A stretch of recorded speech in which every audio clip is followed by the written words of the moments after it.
જય સ્વામિનારાયણ. આજે વાત કરવી છે સેવા. દક્ષિણ ભારતની અંદર રમણ મહર્ષિ નામના સંત થઈ ગયા. તેમનું જીવન ખૂબ સાદું અને લોકોને ઉપયોગી થાય તેવું હતું. તેમનું તત્વજ્ઞાન ખૂબ ઊંચું હતું. અનેક લોકોને સુંદર મજાનું માર્ગદર્શન તેમને આપ્યું હતું. તેઓ વૃદ્ધ થયા તો એક દિવસ તેઓ બીમાર પડ્યા અને આખું શરીર કળતર થતું હતું. ચારે બાજુ શિષ્ય ઊભા હતા. કહી રહ્યા હતા કે અમને કહો તો અમે તમારા પગ દબાવી દઈએ. પરંતુ રમણ મહર્ષિએ સ્પષ્ટ ના પાડી દીધી કે કોઈએ મારા પગ દબાવવાના નથી. તે સમયે ત્યાં એક શેઠ હાજર હતા.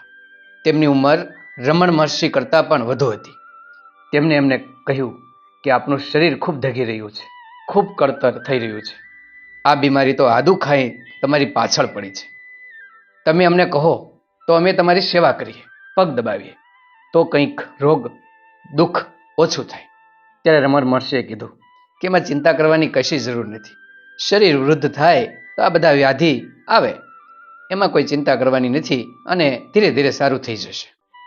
ત્યારે પેલા શેઠે કહ્યું કે આમ શિષ્યની ફરજ બને છે કે ગુરુની સેવા કરી શકે અને ગુરુ સેવા એના માટે એક ખૂબ ગૌરવની વાત છે. તો તમે શા માટે શિષ્યની સેવા નથી લેતા?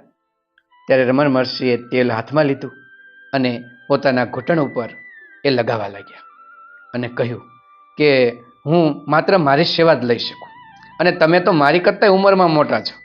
જો હું તમારી સેવા લઉં કઈ રીતે લઈ શકું? વડીલ છો તમે, સેવા નહીં લઈ શકું.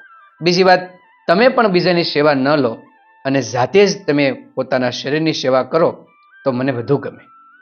કારણ કે પોતાના શરીરની સેવા કરવાથી માણસને સંતોષ મળે છે, આનંદ થાય છે.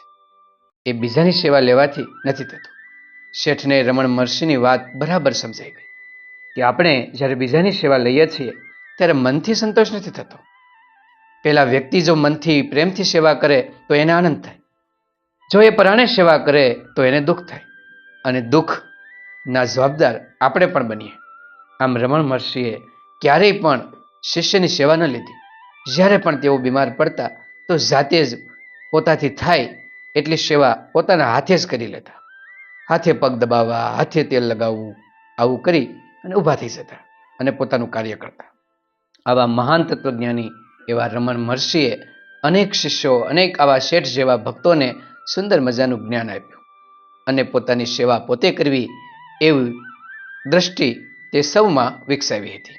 આમ આપણે પણ એમની દ્રષ્ટિ આપણા જીવનમાં પણ લાવીએ કે બને ત્યાં સુધી આપણા શરીરની સેવા આપણે જાતે જ કરીએ.